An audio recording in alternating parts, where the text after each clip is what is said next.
नमस्कार साथियों, M bye Bhanu Pratap के YouTube चैनल पर मैं भानु प्रताप एक बार फिर से आप सभी का हार्दिक स्वागत करता हूं। तो आज की इस वीडियो के अंदर हम शनिवार 21 तारीख को हुए टेस्ट का संपूर्ण हल करेंगे।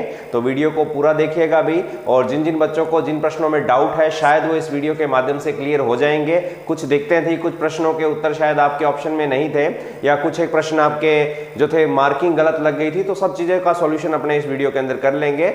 मानवीय भूलों के कारण कुछ गलतियां हो जाती है जिन्हें स्वीकार किया जाना अत्यंत जरूरी है। यदि हम अपनी गलती को स्वीकार ही ना करें और आप पर थोप दें उस चीज को, तो ये बहुत गलत बात होती है। भी कुछ दिक्कतें थी टेस्ट के अंदर, क्योंकि देखो टाइपिंग करते समय, लिखते समय, आंसर की बनाते समय कुछ ना कुछ दिक्कतें हो सकती है, कुछ ना कुछ गलतियां हो सकती है, और उन गलतियों को स्वीकार करना कोई बुरी बात नहीं है भी। और यदि मैं गलती करके आप पर थोपूं उसको कि नहीं यही सही होगा, तो वो गलत बात हो जाएगी भी। तो देखेंगे टेस्ट किस प्रकार से सॉल्व किया आपने। बहुत ही बढ़िया परफॉर्मेंस रही थी, 120 नंबर टॉपर था अपना, और मेरिट लिस्ट आप सभी को मिल ही गई होगी। और लगभग अगले महीने सितंबर के अंदर आपका एक मैं इनामी टेस्ट मैंने कहा था जो महीने में रखूंगा, वो सितंबर के अंदर लूंगा। उसकी तारीख की घोषणा मैं पहले कर दूंगा। हर शनिवार को आपका टेस्ट जो होना ही है। कुछ बच्चों की शिकायतें थी जी, टाइम बहुत कम है, न्यूमेरिकल काफ़ी ज़्यादा दे दी है, तो उस पर भी मैंने थोड़ा विचार किया है। टाइम इस टेस्ट में 45 मिनट दिया था, तो अगले टेस्ट के अंदर अगर न्यूमेरिकल की संख्या ज़्यादा रही तो उसी हिसाब से टाइम भी मैं थोड़ा बढ़ा दूंगा। फिर कुछ समस्याएं आई थी कि आपको कुछ नज़र नहीं आ रहा था, टीचमेंट ऐप पर दिक्कत थी, जहाँ टाइमर चलता है वहाँ आपके क्वेश्चन का एक आंकड़ा आ गया था, वो आपको सही ढंग से नजर नहीं आ पाया। तो इस समस्या का समाधान भी अगले टेस्ट के अंदर अपने कर लेंगे। टेक्नोलॉजी को समझना थोड़ा सा आज के टाइम में मुश्किल हो रहा है, क्योंकि संसाधनों की कमी रही है पूरी, तो उसको धीरे धीरे पूर्ति कर लेंगे। उसके बाद में हम इसको अच्छी तरह से करने का प्रयास करेंगे। तो चलिए आज की वीडियो शुरू करते हैं और देखते हैं क्या टेस्ट था और किस प्रकार से आपने उसके आंसर दिए। क्या आपके आंसर थे, क्या मेरे हैं, अपने विचार मेल हो रहे हैं या नहीं हो रहे, तो उन सब पर अब चर्चा करेंगे। तो आइए पढ़ना शुरू करते हैं। तो आज की इस वीडियो के अंदर हमने टेस्ट को सॉल्व करना है। तो हमारा जो टेस्ट था, शुरुआत करते हैं उस टेस्ट के पहले क्वेश्चन से भी। तो बहुत ही आसान पहला क्वेश्चन आपका था कि श्रृंखला में संयोजित 3 हीटिंग एलिमेंट है, 3 तापक हैं, श्रेणी में जुड़े हुए हैं। जैसे जैसे प्रश्न बोले एक काम आप कर लिया करो, जब भी प्रश्न जिस भी तरीके का है, जैसे प्रश्न बोले आपने वो करना है। ये क्या कह रहा है कि श्रृंखला में, श्रृंखला यानी कि श्रेणी में कितने, 3 तापक। तापक मतलब हीटिंग एलिमेंट। हर चीज का प्रतिरोध होता है, तो आप रेजिस्टेंस मान लो, एलिमेंट मान लो। चलो एलिमेंट मान लेते हैं। ये रहा एक एलिमेंट, ये रहा दूसरा एलिमेंट, और ये रहा तीसरा एलिमेंट। कौन से क्रम में जुड़े हैं? श्रृंखला में। आगे क्या कह रहा है कि समांतर क्रम में, समांतर क्रम में यदि एक और तापक यानी कि एक और एलिमेंट जोड़ दिया जाए, 3 पहले से थे, और इसके साथ देखो हमारा जो कंबाइंड सर्किट है वो पूरा हो चुका है, तो इसलिए शायद दिक्कत नहीं आएगी आपको। तो श्रृंखला में 3 जुड़े हुए थे, उनके समांतर में एक और जोड़ दिया जाए, तो इस संयोजन द्वारा ली गई शक्ति पूर्व से क्या होगी? तो पूर्व में क्या था, अब आपको पूर्व वाला भी पहले बढ़ा लेते हैं। ये रहा पूर्व, पहले तो सिर्फ 3 ही लगे हुए थे, ये रहे, और उसके बाद चौथा जुड़ा। तो पहले कुछ आंकड़े मान लेते हैं, इसको सवाल को गणनाओं से, प्रश्नों से जो हमारे सूत्र बने हैं उन्हीं के तरीकों से हल करेंगे। मान लेते हैं ये 1 ओम का है, ये भी 1 ओम का है, ये भी 1 ओम का है। तो हमारे 3 प्रतिरोध है 1-1 ओम के, और ये जुड़े हैं, यहां पर ले लेते हैं 3 वोल्ट की सप्लाई से। कितने वोल्ट की सप्लाई से? 3 वोल्ट की। तो कुल प्रतिरोध RT आपका हो गया 3 ओम, ठीक है ना, और वोल्टेज आपकी होगी 3 वोल्ट, ठीक है। अब इसकी पावर निकाल लेंगे। पावर निकालने का सूत्र वैसे तो V²/R होता है, आप सभी को पता ही है, लेकिन हम एक अलग तरीके से करेंगे। हम इसकी धारा निकालते हैं। अभी हमने मेन देखो, हमने बात करनी है शक्ति की, बात करनी है। तो शक्ति पहले से क्या हो जाएगी? तो शक्ति डिपेंडेबल है किस पर भी? V और I पर। यही तो होता है ना, P बराबर क्या होता है? V × I। तो इसकी I निकाल लेते हैं। V हमारे पास आसान हो जाएगा, तो I बराबर क्या होगा भाई? ओम के नियम से I बराबर हो जाएगा V/R, यानी कि 3/3 यानी कि 1 एम्पियर, ठीक है। पहले की बात है ये, जब तक ये चौथा जुड़ा नहीं था। तो 3 × 1 हमारी पहले पावर कितनी थी भी? 3 वाट थी। कोई समस्या? कोई समस्या नहीं होनी चाहिए। अब बात कर लेते हैं, चौथा आ गया अभी, ठीक है ना। तो ये 1 का था, पहले वाली कंडीशन ही रहेगी। ये भी 1 ओम का था, ये भी 1 ओम का। मान लो कुछ मर्जी, देखो जब सवाल में आपको कोई आंकड़ा न दिया जाए, कोई ऐसी चीज ना दी जाए, किसी का मान न दिया जाए, तो ये तो बहुत बड़ी बात हो जाती है आपके लिए। छूट है, फिर कुछ मर्जी मानो। गधे मान लो, 3 गधे हैं, कुत्ते मान लो, बिल्ली, घोड़े, कुछ मर्जी मानो। सवाल करो, आपको जो चीज अच्छी लगे वो मान लो। 3 लड़की हैं, कुछ मर्जी मान लो। 3 लड़के, 3 राजकुमार, कुछ मर्जी मान के सवाल करो। मानना है, क्यों? छूट दे दी, क्योंकि आंकड़ा कोई उपलब्धि नहीं है, तो आंकड़े आपने बनाने हैं, ठीक है ना। अब 1-1 ओम का, और ये तीसरा जो जुड़ गया, ये मान लेते हैं अपना 3 ओम का जोड़ दिया हमने समांतर में, 1 का भी जोड़ सकते हैं, कोई समस्या नहीं होगी। आप 1 का जोड़ो, 3 का जोड़ो, किसी मर्जी का जोड़ो। अब सेम यहाँ पर वोल्टेज पहले की भांति, पहले देखो यहाँ वोल्टेज नहीं बदलनी है क्योंकि शर्तें कुछ हैं जो हिडन रहती है, तो 3 वोल्ट यहाँ पे वोल्टेज दे दी। अब टोटल रेजिस्टेंस कितना आएगा, तो 3 ओम के तो ये हो गए, श्रेणी में जुड़े हैं, तीनों का कंबाइंड रेजिस्टेंस आ गया 3 ओम, और एक 3 का ये रहा, 3 और 3 पैरेलल में आ गया, टोटल रेजिस्टेंस कितना आया 1.5 ओम। ठीक है ना, प्रतिरोध आ गया 1.5 ओम, क्योंकि हमने समांतर के नियम पढ़े हैं कि कुल प्रतिरोध सबसे न्यूनतम मान के प्रतिरोध से भी क्या होता है, भी कम, तो हमारा प्रतिरोध आ गया 1.5 ओम। अब पहले प्रतिरोध कितना आ रहा था हमारा, पहले प्रतिरोध आ रहा था हमारा 3 ओम, और अब नया श्रृंखला का प्रतिरोध आ गया 1.5 ओम। अब की बार धारा कितनी आएगी, तो 3 बटा में 1.5 पॉइंट हटाया 30, 15 एकम 15, 15 दूना 30, यही आया। ठीक है, तो 2 एम्पेयर की हमारा क्या आ गई भी धारा। अब की बारी धारा का मान क्या हो गया, बढ़ गया। वोल्टेज कितनी, फिर से पावर देखेंगे, ये P1 था, अब की बारी P2 देखेंगे, वोल्टेज कितनी 3, धारा कितनी 2, 3 दूनी 6, अब की बारी शक्ति कितने वाट आई 6 वाट। पहले बार कितनी आ रही थी, पहले हमारी शक्ति कितनी आ रही थी 3 वाट, अब की बारी कितनी आ गई 6 वाट, इसका मतलब शक्ति पहले से बढ़ेगी।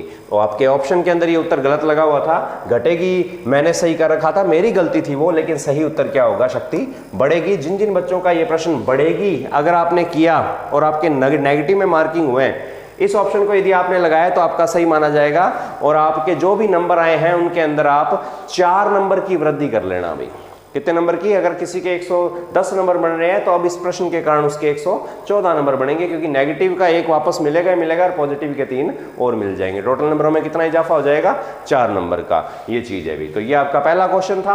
अब देखते हैं अपना दूसरा क्वेश्चन क्या था अभी, तो ये दूसरा प्रश्न देख लेते हैं। तो दूसरा प्रश्न है, एक कंडक्टर में से 5 एम्पीयर की धारा प्रवाहित होती है, तो प्रति सेकंड इलेक्ट्रॉनों की संख्या क्या होगी। तो दूसरे प्रश्न में पूछा गया इलेक्ट्रॉनों की संख्या धारा पे डिपेंडेबल है। आपको एक डेफिनेशन लिखवाई थी कि 1 एम्पीयर की धारा यदि किसी बिंदु से 1 सेकंड में जा रही है तो कितने इलेक्ट्रॉन जाते हैं अभी, तो वो इलेक्ट्रॉन जो थे वो जा रहे थे आपके 6.24 इंटू 10 की पावर 18 इलेक्ट्रॉन, यही तो था ना। यदि किसी बिंदु से 6.24 इंटू 10 की पावर 18 इलेक्ट्रॉन जाते हैं तो धारा को हमने किसके इक्वल माना था, 1 एम्पीयर के बराबर माना था। धारा हमने 1 एम्पीयर के तुल्य मानी थी। धारा जो थी कितने एम्पीयर के बराबर थी, 1 एम्पीयर की। अब की बारी धारा कितनी है अभी, 5 एम्पीयर है, तो बहुत आसान है। 1 एम्पीयर में जब इतने इलेक्ट्रॉन है तो 5 एम्पीयर में कितने इलेक्ट्रॉन होंगे, तो 5 इंटू 6.28 इंटू 10 की पावर 18 इलेक्ट्रॉन हो जाएंगे। अब ये ऑप्शन में तो है नहीं, आपने इसके सरल करना पड़ेगा। तो 5 का गुणा किससे करेंगे भी, 6 से, 5 6 31, और 28 का गुणा 5 से किया तो ये आ गया आपका 31.2 इंटू 10 की पावर 18 इलेक्ट्रॉन। समझ गए, तो 5 का गुणा 6.28 से करोगे तो 31.2 आ जाएगा आपका। ठीक है ना, 10 की पावर 18 इलेक्ट्रॉन। अब ऑप्शन में देखें तो ये तो है ही नहीं हमारे पास, 31 पॉइंट तो कहीं नहीं लिखा हुआ, लेकिन हाँ एक लिखा हुआ है सी पे, 31.12 इंटू 10 की पावर कितनी है अभी, 19 है। 10 की पावर कितनी है, 19। तो किया क्या गया है, यहां से इस पॉइंट को उठाकर कहां लगा दिया, इस जगह, और इसको लिख दिया 0.12। जो पॉइंट इस तरफ खिसक गया, यानी कि राशि को हमने छोटा कर दिया, तो उधर घात बढ़ जाएगी, और उधर घात बढ़ जाने से 10 की पावर 18 नहीं रहेगी, 10 की पावर कितनी हो जाएगी, 19 इलेक्ट्रॉन। अब यदि ये पॉइंट हम यहां लगा देते, 3.12 लिखते तो भी गलत नहीं होता, तो फिर इधर 10 की पावर कितनी आ जाती, 20 आ जाती। यदि हम यूं लिखते 31.2 को हम यदि 312 इंटू 10 की पावर लिखते तो बताइए कितना उत्तर आएगा। तो देखो पॉइंट अब उधर चला गया तो 10 की पावर 18 नहीं होगी, अब 10 की पावर 1 घट जाएगी। यानी कि पॉइंट जब इस तरफ खिसकता है, संख्या से पहले लगने लग जाता है तो घात बढ़ती है, संख्या के बाद में लगने लग जाता है तो घात घटती है। ये हम कह सकते हैं, यहाँ पे 10 की पावर 17 लिख सकते हैं। तो ये सारे सही हैं। यहाँ पे आपको लॉजिक लगाना पड़ेगा। देखो गुणा सबको आता है, 6.24 का गुणा 28 से सारे ही कर लेंगे, मुझे ही पता है। ठीक है, उत्तर 31.2 सबका आ जाएगा। ठीक है, मुझे ही पता है, लेकिन इनमें से सही क्या होगा। अगली बार इस प्रश्न में थोड़े और डाउट डालूंगा मैं। क्यों डालूंगा, अब की बार तो चलो एक ही आंकड़ा था जो 31.2 से मिलता जुलता था, अगली बार सारे आंकड़े 31.2 वाले दे दूंगा। आंकड़े चेंज हो जाएंगे, जरूरी थोड़ी 31.2 वाले देने, तो इस तरीके से सवाल आपको करने पड़ेंगे। तो अब चलते हैं नेक्स्ट क्वेश्चन की ओर। तो क्या है नेक्स्ट क्वेश्चन, नेक्स्ट क्वेश्चन में आपको सिंबल दिए गए हैं कि कौन सा चिन्ह लेजर डायोड को दिखाता है। भाई 4 सिंबल है, बहुत आसान है। ये जो पहला दे रखा है ये आपका थायरिस्टर है। अभी ये जो पहला है ये आपका है थायरिस्टर, थायरिस्टर जिसे आप SCR के नाम से भी जानते हो। ये बी जो ऑप्शन है ये आपका सही उत्तर था, ये है आपका लेजर डायोड। उसके बाद में डी ऑप्शन दे रखा है, ये है आपका LED, लेकिन पूछा गया था लेजर डायोड, तो हमें लेजर डायोड का ऑप्शन बी जो है वो राइट होगा। डी आपका LED है, मैंने टिक कैसे लगा दिया है। उसके बाद में सी जो है आपका ये है टनल डायोड। कौन सा डायोड है?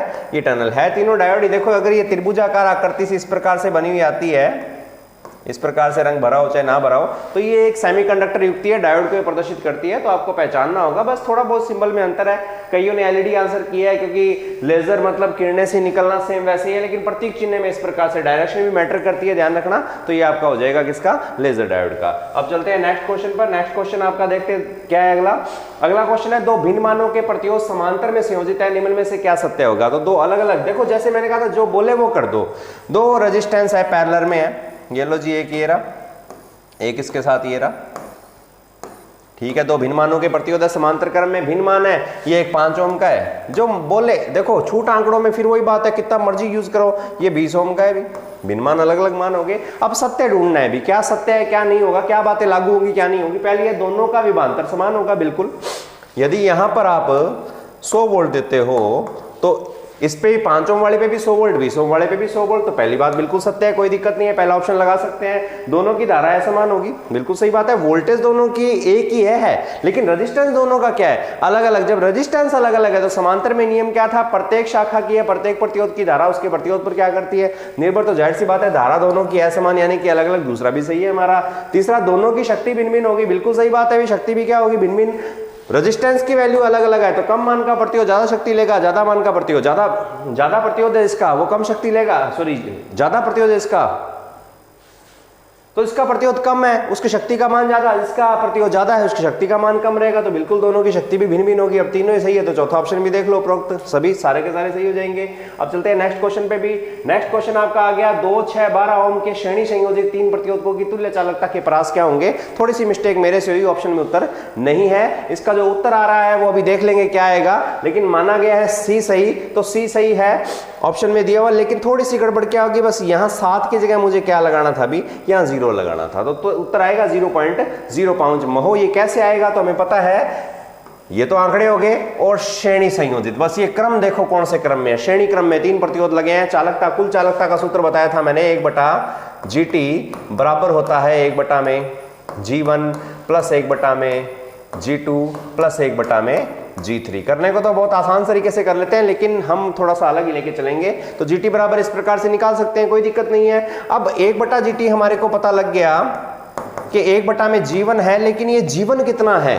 तो G1 आपको याद होना चाहिए कि G बराबर होता है 1/R, सॉरी इधर लिख देता हूं मैं, G बराबर होता है 1/R।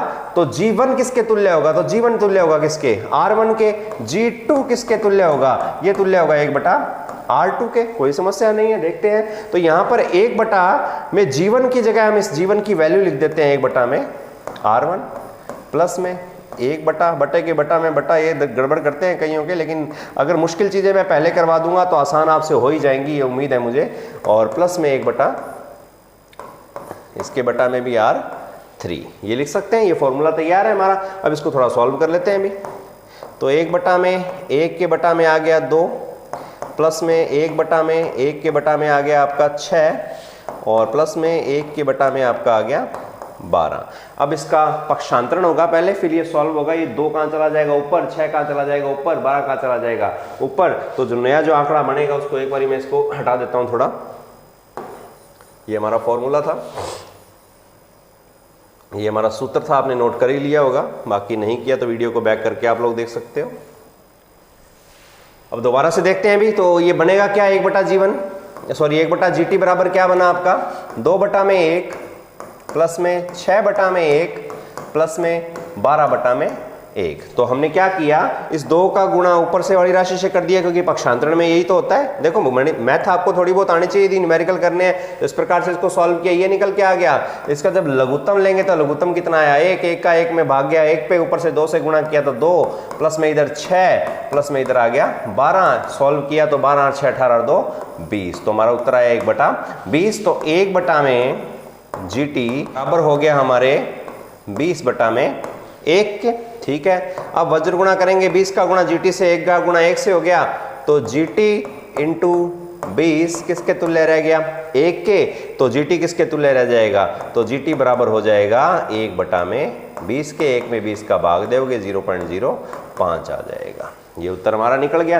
देखो कितने बड़े तरीके से किया। कई कहीं जीतो खो करने की क्या जरूरत है, आसानी से भी हो सकता है, बिल्कुल हो सकता है, क्यों नहीं हो सकता, लेकिन बहुत सारी चीजें आनी चाहिए। देखो इससे आप लोग लघुत्तम निकालना सीखोगे, आप लोग इस प्रकार से इसको पक्षांतरण करना भी सीखोगे। तो मेरा काम सिखाना है, रटाना नहीं है, सीधी सी बात है। तो GT बराबर क्या होगा, 1/RT। लो जी, सिंपल सा फॉर्मूला, RT आपका टोटल श्रेणी में निकल जाएगा, 12 6 18 2 20, तो सीधा 1/20 कर दो। यहाँ भी 1/20 आया और यहाँ भी 1/20 आया, तो कैसे मर्जी करो, कोई दिक्कत नहीं है भी, ठीक है ना। हाँ, टाइम बचाने के लिए आप वो वाले फॉर्मूला यूज करो, सीखना है तो इन चीजों से सीखो, आप कोई दिक्कत नहीं होगी। नेक्स्ट देखते हैं अभी अगला प्रश्न आपका छठा। हाँ, इस 5वें प्रश्न की बात बताता हूँ। ऑप्शन सी आपका जो है वो सही होगा, लेकिन ऑप्शन सी में जो 0.75 था उसकी जगह 0.05 कर लेना भी। इसको रट्टे मत मार लेना, क्योंकि रट्टे लगाते हैं तो 0.75 के रट्टे लगा कर चल पड़ते हैं। तो इस प्रकार से इसको सॉल्व करना है भी, ठीक है ना। ये दिक्कत है, कई बार गड़बड़ हो जाती है, कोई बड़ी बात नहीं है, गलतियां आपसे भी होती है तो गलतियां मेरे से भी होती है। अब देखते हैं नेक्स्ट क्वेश्चन। इन ए डैश डैश डैश, यानी कि रिक्त स्थान आ गया, इन ए सर्किट, और पता नहीं कौन सा सर्किट है, the total resistance is greater than the largest resistance in the circuit. एक ऐसा सर्किट है, पता नहीं कौन सा है, उसको तो नहीं, यहाँ पे नाम हमने उसका नाम तो हमने यहाँ पे इस जगह पे लिखना है कि उसका टोटल रेजिस्टेंस जो है, जो उसका कुल प्रतिरोध जो है, ग्रेटर देन मतलब बड़ा है, ज्यादा है, किससे ज्यादा है, largest resistance in the circuit, यानी कि सर्किट में जुड़े सबसे ज्यादा मान के प्रतिरोध से भी जो कुल प्रतिरोध है वो और भी क्या आ रहा है, ज्यादा। तो ऐसा कौन सा परिपथ की विशेषता है जिसमें कुल प्रतिरोध का मान परिपथ में जुड़े सबसे अधिकतम मान के प्रतिरोध से भी क्या आता है, ज्यादा आता है। तो वो मैंने आपको पहले बताया था, वो है सीरीज की विशेषता, श्रेणी परिपथ की विशेषता। तो इस रिक्त स्थान में क्या आ जाएगा, सीरीज। पैरेलल की विशेषता क्या थी, परिपथ का कुल प्रतिरोध सबसे न्यूनतम मान के प्रतिरोध से भी क्या होता था, भी कम होता था। तो वो तो समांतर की विशेषता, और ये किसकी विशेषता है, श्रेणी की। तो इसको याद रख लेना, बहुत आसान था, कोई मुश्किल नहीं था भी। हाँ, बस इंग्लिश में था तो तृतीय भाषा अंग्रेजी आ गई आपकी, वो एक अलग बात है। नेक्स्ट क्वेश्चन है, समांतर परिपथ की प्रत्येक शाखा में, अब फिर रिक्त स्थान आ गया, समांतर परिपथ की प्रत्येक शाखा के बारे में बताएगा भी। शाखा क्या होती है भी, समांतर परिपथ मान लेते हैं, बना लेते हैं अपने, ये लो 2, ये लो 3 शाखाएं हैं समांतर परिपथ में, 4 5 कुछ भी हो सकती है, इसके बीच में भी कुछ लग सकता है। मिश्रित परिपथ आपको करवाए थे। प्रत्येक शाखा में धारा, अब रिक्त स्थान में धारा क्या रहती है भी, समांतर की शाखाओं में धारा, इनमें से ढूंढना पड़ेगा किसके बराबर है, क्या रहती है, समान रहती है। समांतर में धारा, यदि यहाँ पे वोल्टेज अपने दे देते हैं, एक V अपन दे दिया, और यदि ये प्रतिरोध भी R है, ये प्रतिरोध भी R है, और ये प्रतिरोध भी R, अर्थात सभी का प्रतिरोध मान बराबर है, तब तो धारा समान रहेगी। लेकिन यहाँ पे प्रतिरोध मान बराबर की शर्त नहीं दी गई है, तो हमें ये मानकर नहीं करना। तो देखेंगे धारा समान रहती है, नहीं जी, प्रतिरोध पे डिपेंडेबल होती है। शाखा में वोल्टेज की, शाखा वोल्टेज के अनुसार धारा जो है वो भिन्न भिन्न होती है। वोल्टेज के आधार पर वो भिन्न भिन्न होगी क्या, वोल्टेज तो प्रत्येक घटक के सिरों पर क्या रहेगी भी, समान रहेगी, तो वोल्टेज के आधार पर धारा बट नहीं सकती है। तीसरा देखेंगे, शाखा प्रतिरोध के अनुसार भिन्न भिन्न, दूसरा भी गलत है, शाखा प्रतिरोध के अनुसार डिवाइडेड होगी, बिल्कुल भी। R1 R2 और R3 कितने कितने ओम के हैं वो बताएगा कि परिपथ के अंदर प्रत्येक शाखा की धारा कितनी कितनी होगी। तो तीसरा सही हो जाएगा, परिपथ प्रतिरोध के अनुसार भिन्न भिन्न होती है। चौथा है, परिवर्तनीय होती है। परिवर्तनीय क्या अपने आप बदलती रहती है क्या, एक इसमें से 2 एम्पीयर की धारा जा रही है, 5 मिनट बाद में 8 एम्पीयर की हो जाएगी, 6 एम्पीयर की हो जाएगी, नहीं। धारा अगर रेजिस्टेंस की वैल्यू फिक्स है तो ओम का नियम याद रखना, R यदि नियत है तो V समानुपाती आई रहेगा, R बदलेगा तो धारा बदलेगी, तो परिवर्तनीय धारा नहीं होती। ऑप्शन सी इसका सही उत्तर है भी। अब देखते हैं नेक्स्ट प्रश्न आपका, बहुत आसान है, ये भी मैंने करवाया था, याद हो तो, कि रिक्त स्थान शून्य हो तो रिक्त स्थान भी शून्य होगा, परंतु रिक्त स्थान शून्य होने पर रिक्त स्थान शून्य हो यह जरूरी नहीं है। तो बहुत ही आसान है कि यदि परिपथ में विभवांतर का मान शून्य हो तो धारा भी शून्य होती है, परंतु धारा शून्य होने पर वोल्टता शून्य हो ऐसा आवश्यक, या ईएमएफ शून्य ऐसा आवश्यक नहीं है। तो पहले ब्रैकेट के अंदर क्या आएगा भी आपका, तो यहां आ जाएगा आपका विभवांतर, यानी कि विभवांतर का मान शून्य हो तो परिपथ में धारा का मान भी क्या होता है भी, शून्य होता है। परंतु धारा का मान शून्य होने पर, परंतु धारा का मान शून्य होने पर जो ईएमएफ है, वोल्टेज है, वो शून्य हो यह जरूरी नहीं है। तो देख लो, विभवांतर धारा ईएमएफ, तो विभवांतर धारा ईएमएफ आपका डी सही हो जाएगा। ए भी लगा के देखते हैं, धारा शून्य हो तो विभवांतर भी शून्य हो, ईएमएफ शून्य हो तो धारा शून्य हो ये जरूरी नहीं है, बिल्कुल वोल्टेज नहीं है तो धारा तो अपने आप शून्य हो जाएगी। ठीक है, धारा अब देखते हैं, धारा शून्य है तो विभवांतर भी शून्य होगा। ठीक है, धारा शून्य है तो विभवांतर भी शून्य। अब दो बारी बातें एक जैसी तो आ नहीं सकती भी। ठीक है ना, क्योंकि आंकड़े बहुत हो, क्योंकि लिखा हुआ यह जरूरी नहीं है। क्या धारा शून्य है विभवांतर शून्य का होना जरूरी नहीं है, बिल्कुल विभवांतर शून्य होना चाहिए। हमने कहा था ओम का नियम V समानुपाती आई। ईएमएफ शून्य हो तो धारा शून्य होती है, बिल्कुल सही बात है। ईएमएफ शून्य हो तो धारा शून्य होती है, परंतु यदि विभवांतर शून्य हो जाए तो धारा शून्य हो ऐसी आवश्यक नहीं है। बिल्कुल क्यों नहीं है आवश्यक, V समानुपाती आई, याद रखना ओम का नियम। ये 0 हो गया तो इसका भी 0 होना आवश्यक है। ठीक है ना, ये भी 0 होगा, अंतिम हमारा चौथा सही हो जाएगा। नेक्स्ट प्रश्न देखते हैं अभी 9वां। 1 किलो, 5 किलो, 4 किलो के 3 प्रतिरोधक है। 100 वोल्ट की सप्लाई से जुड़कर कितनी धारा लेंगे। ठीक है ना, 100 वोल्ट की सप्लाई से जुड़कर कौन से क्रम में जुड़ा गया है उस पर भी गौर करना पड़ेगा। तो ये जुड़े हैं आपके कौन से क्रम में भी, श्रेणी क्रम में। तो श्रेणी क्रम में जुड़े हुए हैं 3 प्रतिरोध। 1 किलो का है प्लस में, 5 किलो का है प्लस में, 4 किलो का है।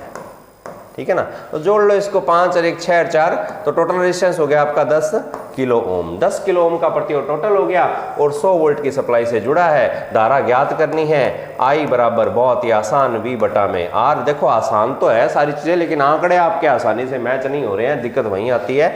यही तो रट्टेबाजी आपकी सुधारनी है। V आ गया आपका, V कितना है अभी 100 बटा में 10 किलो, यानी कि 10 इंटू 10 की पावर 3 या सीधा ही 1000 लिख लेते हैं, सॉल्व करने में आसानी रहेगी। 1 0 से 1 0 3, 2 0 से 2 0 कट गई, तो आपका उत्तर कितना बचा 1 बटा में 100।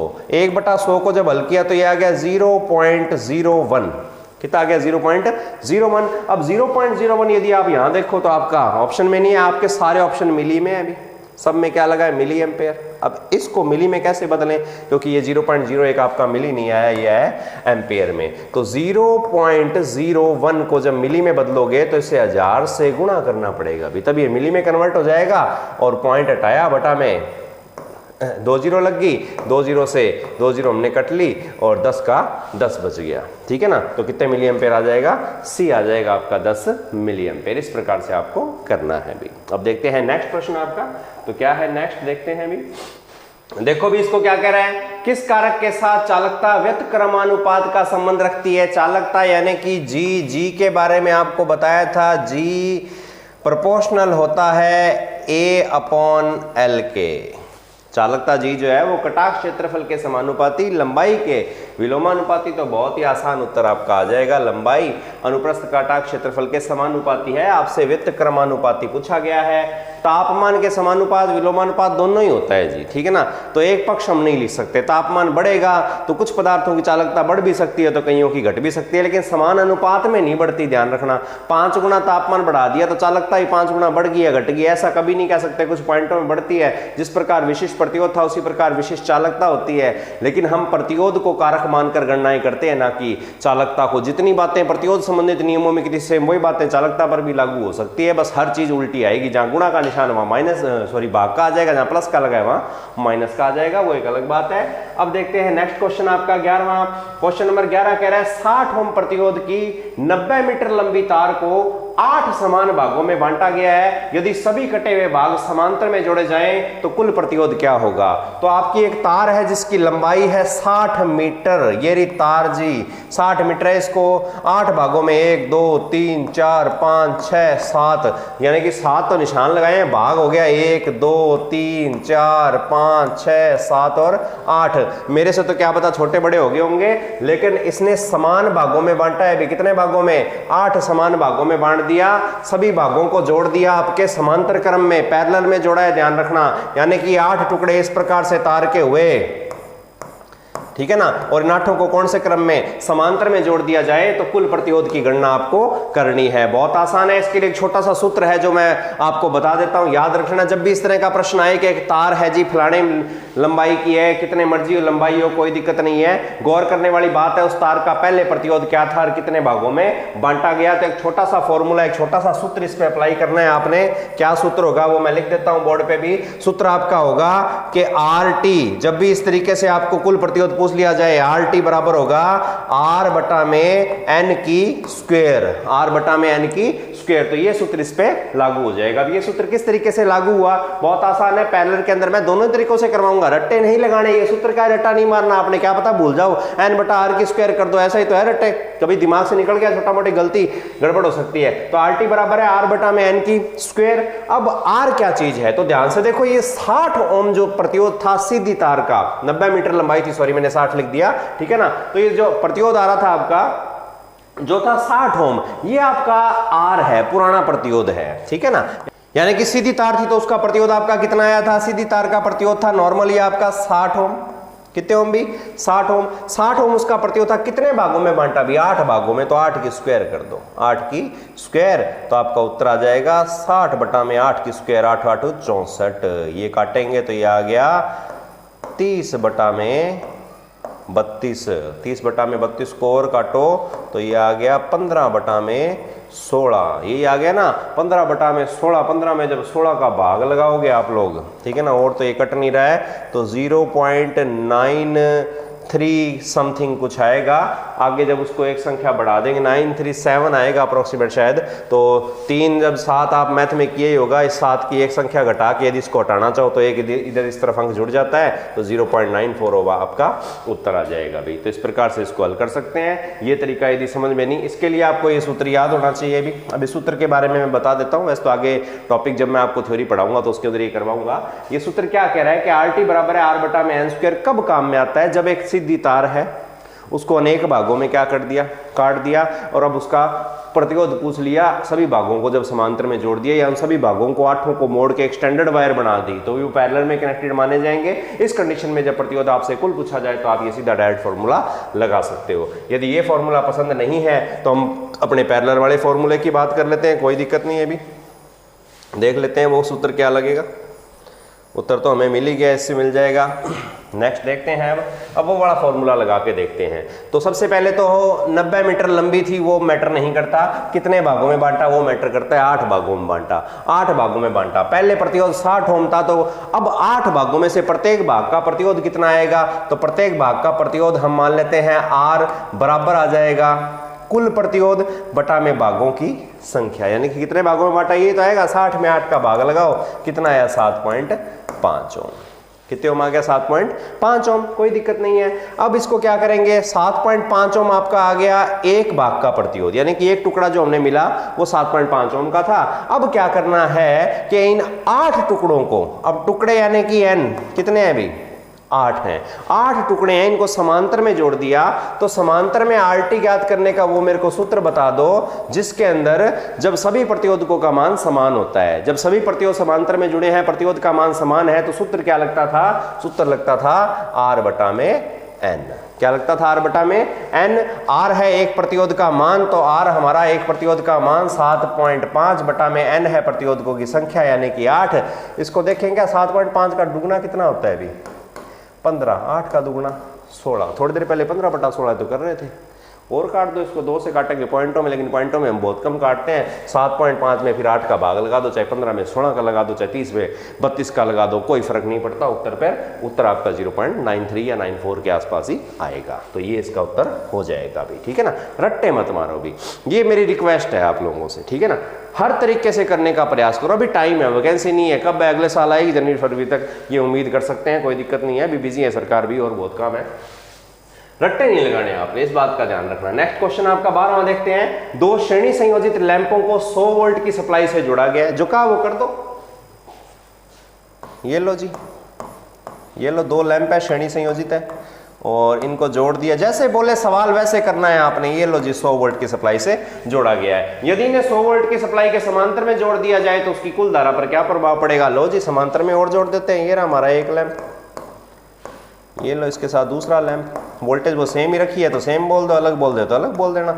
ये लो, ये आ गया आपका समांतर, ये आ गया आपका श्रेणी, ये पहले था ये बाद में था। तो क्या कह रहा है कि 100 वोल्ट की सप्लाई से 2 लैंप श्रेणी में जुड़े हैं, और यदि इन्हीं 2 लैंपों को उसी 100 वोल्ट की सप्लाई के साथ समांतर में जोड़ दिया जाए तो कुल धारा पर क्या प्रभाव पड़ेगा, कि कुल धारा पर क्या प्रभाव। वही बात है, 2 आंकड़े दे रखे हैं वोल्टेज, क्या दे रखे हैं, वोल्टेज और 2 लैंप हैं। कितने वाटेज के नहीं दे रखे, कितना ओम प्रतिरोध है नहीं दे रखा। मान लो इससे बढ़िया छूट और क्या मिलेगी आपको, तो वोल्टेज तो हमारे पास उपलब्ध है, इनकी वाटेज प्रतिरोध उपलब्ध नहीं है। हमें धारा ज्ञात करनी है, धारा के लिए ओम के नियम से, देखो शक्ति अभी तक पढ़ाया नहीं है तो करवाऊंगा भी नहीं मैं, वो फॉर्मूले वो नहीं बताऊंगा मैं, ठीक है ना। आगे जब पढ़ेंगे तो सारा कुछ आ जाएगा आपका। तो ये लैंप है आपका, मान लेते हैं इसका प्रतिरोध है, ये लो जी 50 ओम, इसका प्रतिरोध भी है 50 ओम, 50 ओम, कुल प्रतिरोध कितना हो गया 100 ओम।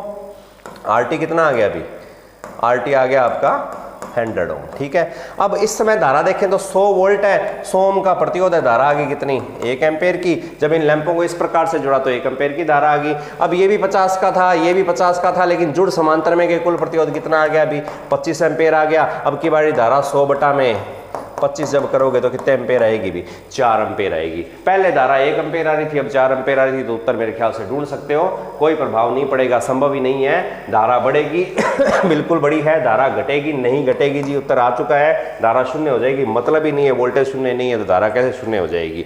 तो ये आपके इस प्रश्न का उत्तर है। अब चलते हैं नेक्स्ट क्वेश्चन 13वीं की ओर। श्रेणी क्रम में जुड़े हुए 10 प्रतिरोधकों के श्रेणी में यदि एक और निम्न मान का प्रतिरोध जोड़ दे तो इनके वोल्टा पतन पर क्या प्रभाव पड़ेगा। आ जाओ, जो कह रहा है वो कर लेते हैं। 10 प्रतिरोध है, 1 2 3 4 5 6 7 8 9 10, ये लो जी, श्रेणी क्रम में कितने प्रतिरोध जोड़ दिए, 10 प्रतिरोध जुड़े हैं भी, ठीक है ना। 10 प्रतिरोध जुड़े हैं और इनके वोल्टेज पतन पर क्या प्रभाव पड़ेगा यदि इसके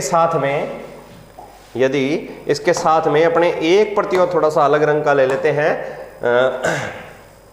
यदि इसके साथ में कोई एक और प्रतिरोध जोड़ दें, ये लो ये एक एडिशनल हमने इसके अंदर जोड़ दिया, तो पूछ लिया भी आपसे इसकी धारा पर क्या प्रभाव पड़ेगा, ये तो पूछा है ना आपसे। तो देखते हैं भी, अब थोड़ा सा इसमें भी आंकड़े देख लेते हैं। पहले प्रतिरोध मान लेते हैं सारे 1-1 ओम के थे, सारे 1-1 ओम के, तो आरटी कितना माना, कितना आया, सॉरी 10 ओम। कितने ओम आ गया, 10 ओम आ गया, 10 ओम आया। चलो मान लेते हैं वोल्टेज भी आपकी 10 ही थी, कितनी वोल्ट थी, 10 ही वोल्ट थी, तो धारा भी कितनी आएगी आपकी 1 एम्पेयर। ये पहले, वो एक जोड़ने से पहले, ठीक है ना। अब धारा 1 एम्पेयर है तो प्रत्येक घटक का वोल्टेज ड्रॉप, यदि आपको R1 की वोल्टेज ड्रॉप निकालनी है, RV1 निकालना है, तो क्या करेंगे, V1 बराबर हो जाएगा I1 इंटू R1, यही तो होगा, I तो समान ही रहती है, तो I इंटू है I1 है सॉरी, और R भी 1 ही ओम है, तो वोल्टेज पहले कितनी थी भी 1 ओम थी। कोई दिक्कत, ठीक है। अब क्या हुआ, एक और जोड़ दिया, अब एक और जोड़ दिया, एक और निम्न मान का जोड़ा है। निम्न मान का जोड़ा हो चाहे उच्च मान का जोड़ा हो, चाहे कैसे भी जोड़ा हो, क्रम देखना कौन से क्रम में जोड़ दिया भी, तो क्रम है प्रतिरोध को, यदि एक और निम्न मान के प्रतिरोध को जोड़ दें तो इसकी वोल्टा पतन पर क्या प्रभाव पड़ेगा, और वो भी कौन से क्रम में जोड़ दें जी, श्रेणी क्रम में जोड़ दे। तो एक और जोड़ा, तो ध्यान से देखो, यदि 1-1 ओम के जोड़े तो मान लेते हैं ये वाला पॉइंट 5 ओम का जोड़ दिया, कितने का, पॉइंट 5 का। पहले प्रतिरोध 10 आ रहा था, अब की बारी प्रतिरोध 10.5 ओम आ जाएगा, 10.5 आया। अब की बारी धारा कितनी आएगी भी, धारा आएगी 10 बटा में 10.5, यानी कि जाहिर सी बात है हमारी धारा जो है वो 1 एम्पेयर से कम आएगी। हमारी धारा 1 एम्पेयर से क्या ही कम, तो मान लेते हैं लगभग 0.9 समथिंग आ गई भी, 0.9 एम्पेयर की हमारी धारा आ गई। अब जब 0.9 एम्पेयर की धारा आई तो धारा के मान में, आई के मान में पहले से कमी आई है, तो वोल्टेज ड्रॉप विभवांतर के मान में भी पहले से कमी आएगी, क्योंकि ओम भगवान ने कहा था V समानुपाती क्या होता है, I R समानुपाती V। तो ये हमारा उत्तर आपको मिल जाना चाहिए शायद। वोल्टा पतन बढ़ेगा, नहीं जी, धारा घटी है। वोल्टा पतन स्थिर रहेगा, नहीं जी, धारा में बदलाव हुआ है। वोल्टा पतन घटेगा, बिल्कुल सही बात है जी, वोल्टेज ड्रॉप पहले से घट जाएगा। इनमें से कोई नहीं हो नहीं सकता, उत्तर आपको मिल गया। नेक्स्ट प्रश्न देखते हैं अभी। नेक्स्ट है, किसी वैद्युतिक क्षेत्र के मध्य यदि कोई अन्य आवेश रखा जाए तो उस आवेश पर लगने वाले वैद्युतिक बल का मान रिक्त स्थान पर निर्भर करेगा। वैद्युतिक बल का जो मान है वो कुछ कारकों पर निर्भर करता है। जब गॉस का नियम आपको बताया था उसके अंदर मैंने समझाया था, एक वैद्युतिक क्षेत्र ये रहा जी, इसके अंदर एक ये पॉजिटिव आवेश पड़ा है ठीक है, बल नहीं लग रहा। अब इसी क्षेत्र के अंदर यदि कोई एक और पॉजिटिव आवेश आ जाए, ठीक है ना, तो यहां पर फिर अकेला आवेश पड़ा है, कोई दिक्कत नहीं है, पड़ा रहने दो। जैसे ही दूसरा आवेश आएगा तो गुलाम भाई साहब भी आ जाएंगे और साथ में गौस जी भी आ जाएंगे, सारे मिलकर अपनी अपनी बातें बताएंगे और आपको उन सभी बातों से निचोड़ निकालना है। तो देखते हैं किस पर निर्भर करेगा। ये पहले आवेश पड़ा था, एक और आवेश हमने रख दिया, तो अब लगेगा बल, यानी कि फोर्स लगेगा। बल हमें पता है कि समानुपाती होता है किस पर भी, जितने आवेश होंगे उनके गुणनफलों पर, बीच की दूरी के वर्ग के विलोमानुपाती, तो ऐसा हम कहते हैं। अब कहते हैं कि बल का मान किस पर निर्भर करेगा, तो आवेश के मान पर। बिल्कुल सही बात है, यदि ये आवेश 2 का था, ये भी 5 का रख दिया, ठीक है ना, तो बल जो है वो 5 × 10, यदि ये 10 का रख दिया तो बल 10 × 2 20 तो बढ़ेगा। तो बिल्कुल सही बात है, आवेश के मान पर बल निर्भर करेगा। आवेश की क्षेत्र से दूरी, जो आवेश रखा गया है उस बल क्षेत्र से कितनी दूरी पर रखा गया है, इन दोनों के बीच का डिस्टेंस क्या है, ये डिस्टेंस कितना है, इस पर भी डिपेंड करेगा। यदि इसको यहाँ इस कोने में रख दें तो बल का मान और भी क्या हो जाएगा, भी कम हो जाएगा। बिल्कुल सही है। दूसरा भी, वैद्युतिक क्षेत्र के सामर्थ्य पर स्ट्रेंथ कितनी का है, ये बड़ा कितना पावरफुल है और जो रखा है वो कितना पावरफुल है, इसकी ताकत कितनी का, इस पर लगाए गए बल, जो ईएमएफ वोल्टेज विभव इसके ऊपर आरोपित हो रहा है उसका मान कितना होगा, उन सब पे भी डिपेंडेबल बिल्कुल करेगा। तो जब तीनों ही सही है तो इसका मतलब चौथा भी उपरोक्त सभी होना चाहिए। एक चीज और है, अगर लिख दे कि रिक्त मान निर्भर नहीं करता है, बस वो नई शब्द यदि और जोड़ दे तो फिर इनमें से उत्तर कुछ अलग देखना पड़ेगा, ध्यान रखना। तो थोड़ा सा प्रश्नों पर गौर करना, ज्यादा मैं राज अभी खोलूंगा नहीं, टेस्ट बहुत रहने, अभी तो 3 ही हुए हैं, अपने को तो बहुत लंबे समय तक साथ रहना है। तो ये था आपका 14वां प्रश्न। नेक्स्ट प्रश्न देखते हैं।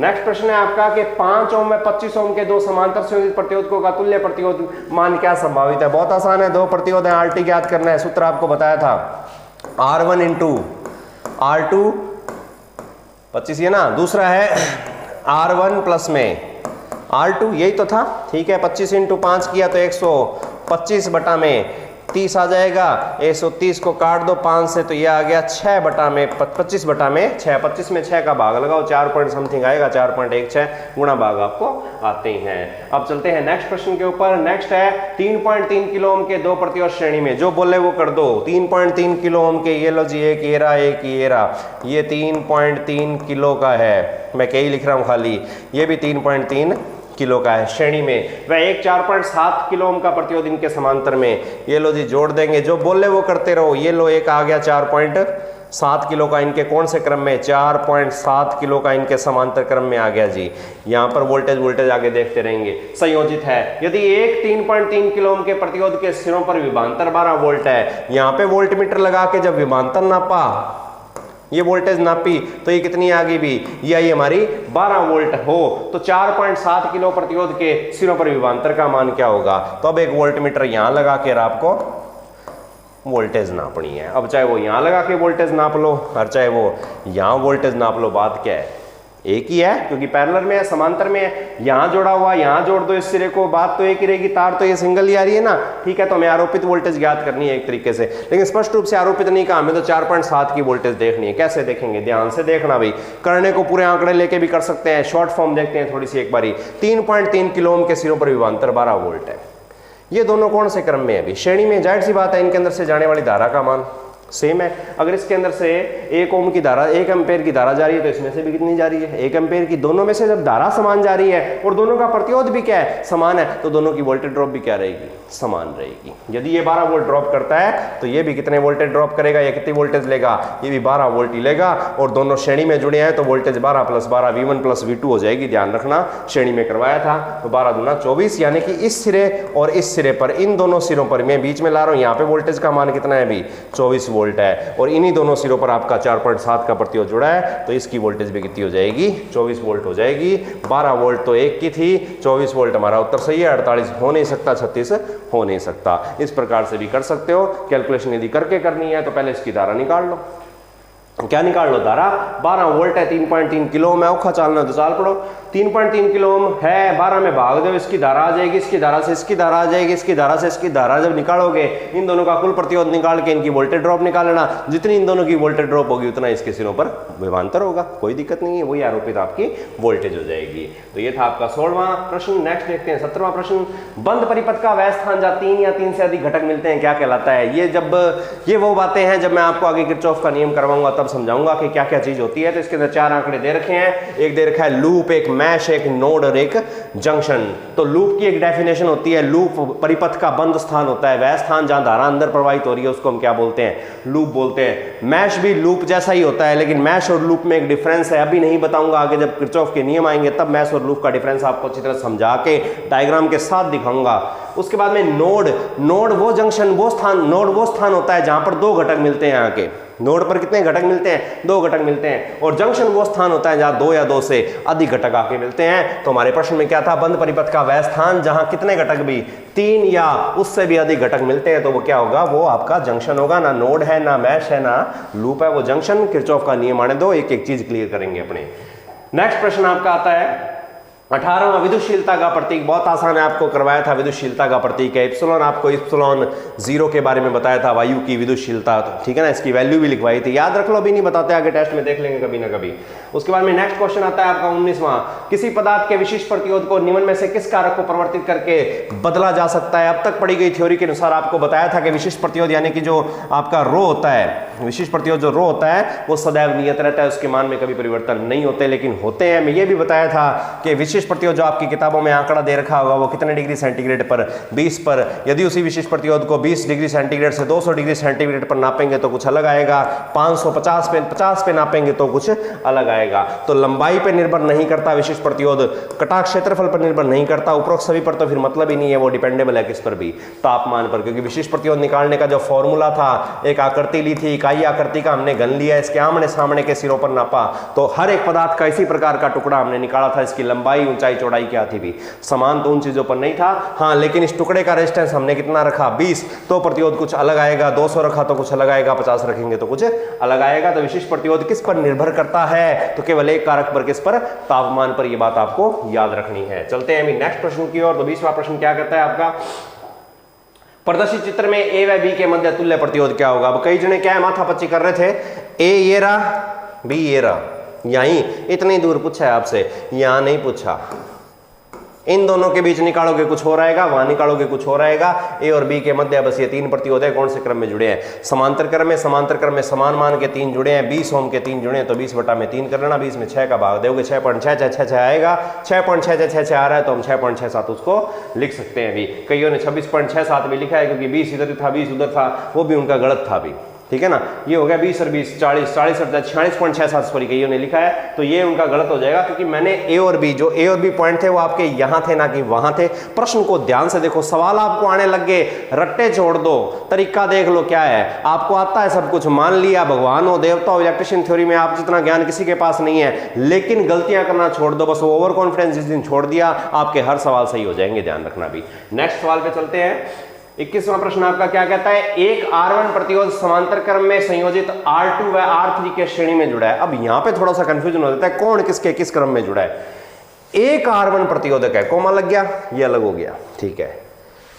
समांतर क्रम में संयोजित R2 व R3 के, समांतर क्रम में कौन कौन जुड़े हैं, R2 व R3। आ जाओ जी, ये लो दो प्रतिरोध, ये है आपका R2, ये है आपका R3, ठीक है ना, इस प्रकार से जुड़ गया।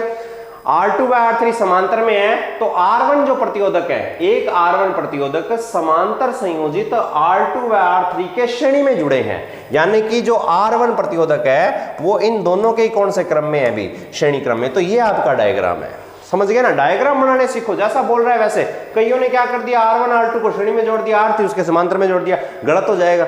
जैसा बोल रहा है वैसा, R1 प्रतिरोधक, ये रहा R1 प्रतिरोधक, समांतर संयोजित R2 व R3, समांतर संयोजित R2 व R3 के श्रेणी में जुड़ा है, बिल्कुल जुड़ा है, सही ऐसे ही है। धारा पर क्या प्रभाव पड़ेगा यदि R1 ओपन हो जाए, कि यदि ये R1 ओपन हो जाए, तो यदि R1 क्या हो जाए भी, ओपन हो जाए, यहां से ओपन हो गया, जल गया, तो धारा पर क्या प्रभाव पड़ेगा। पहले तो बात है, R1 जैसे ओपन होगा परिपथ ही टूट जाएगा, परिपथ में से कोई धारा प्रवाहित नहीं होगी। श्रेणी परिपथ में यदि कोई एक घटक ओपन हो जाए तो अन्य कार्य नहीं करते, इन दोनों तक धारा पहुंच ही नहीं पाएगी, रास्ता यहीं से खत्म हो गया, पुल टूट गया, कोई पार ही नहीं जा पाएगा। तो ध्यान से देखो, धारा शून्य हो जाएगी, बिल्कुल ऐसा ही होगा, धारा हमारी क्या हो जाएगी, शून्य हो जाएगी। कोई दिक्कत नहीं है, समान का मतलब ही नहीं है, पहले से बढ़ जाने का मतलब नहीं है घट जाने, गप मार दी बीच में, उत्तर एक ही सही है आपका, धारा क्या हो जाएगी भी, शून्य हो जाएगी। तो ये था आपका प्रश्न नंबर 21। अब चलते हैं नेक्स्ट प्रश्न पर, तो देखते हैं 22वां प्रश्न आपका। 22वां कह रहा है निम्न में से कौन सा पदार्थ ऋणात्मक ताप गुणांक रखता है। ऋणात्मक ताप गुणांक वाले पदार्थ होते हैं कुचालक, अचालक, नॉन मेटेलिक, जो धात्विक नहीं है वे। तो देख लेते हैं ऋणात्मक ताप गुणांक। पारा चालक है भी,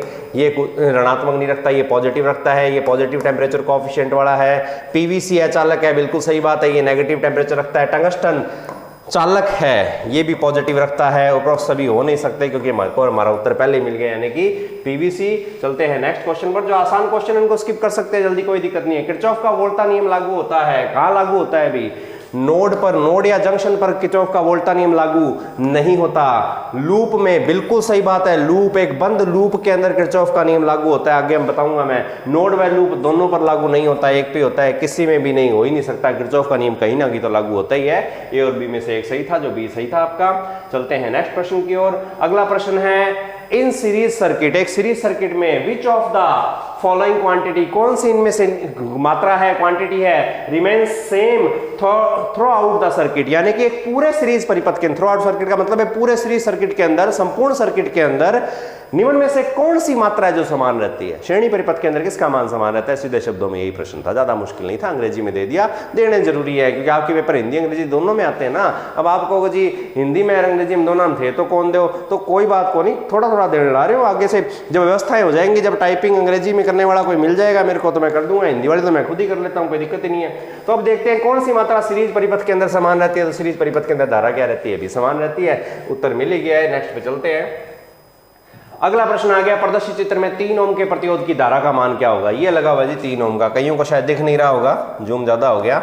ये 3 ओम का है, ये 6 ओम का है, और ये है आपका, ये 20 नहीं है, ये 2 ओम का है, और यहाँ पे वोल्टेज दे रखी है वो 9 वोल्ट है। इस प्रकार से प्रश्न है ये। अब देखते हैं 3 ओम के प्रतिरोध की धारा ज्ञात करनी है। तो सबसे पहले इस 3 ओम के प्रतिरोध की धारा निकालने के लिए हमें ज्ञात करने पड़ेगा परिपथ की कुल धारा। क्या ज्ञात करनी पड़ेगी? परिपथ की कुल धारा। परिपथ की कुल धारा ज्ञात करनी है, यानी कि क्या ज्ञात करनी पड़ेगी हमें? आईटी। आईटी बराबर क्या होता है? वीटी बटा में आरटी, यही निकालना है। वीटी हमारे पास है जी, ये लो लिख लेते हैं, 9 बटा में आरटी नहीं है। आरटी निकालने का फॉर्मूला देखना पड़ेगा। पीछे से शुरू करो, मैंने बताया था अंत से शुरू करना है। 6 ओम और 3 ओम के 2 प्रतिरोध कौन से क्रम में है? समांतर में। तो 6 × 3 प्लस में 6 प्लस में 3, 6 × 3 6 3 18 बटा में 9, और कट गया, कितने ओम आ गया अभी? 2 ओम। इन दोनों का तुल्य प्रतिरोध कितने ओम आया? 2 ओम। ये 2 ओम और ये 2 ओम दोनों कौन से क्रम में है? श्रेणी क्रम में। तो 2 और 2 मिलके आपका कुल प्रतिरोध हो गया कितना भी? आरटी 4 ओम।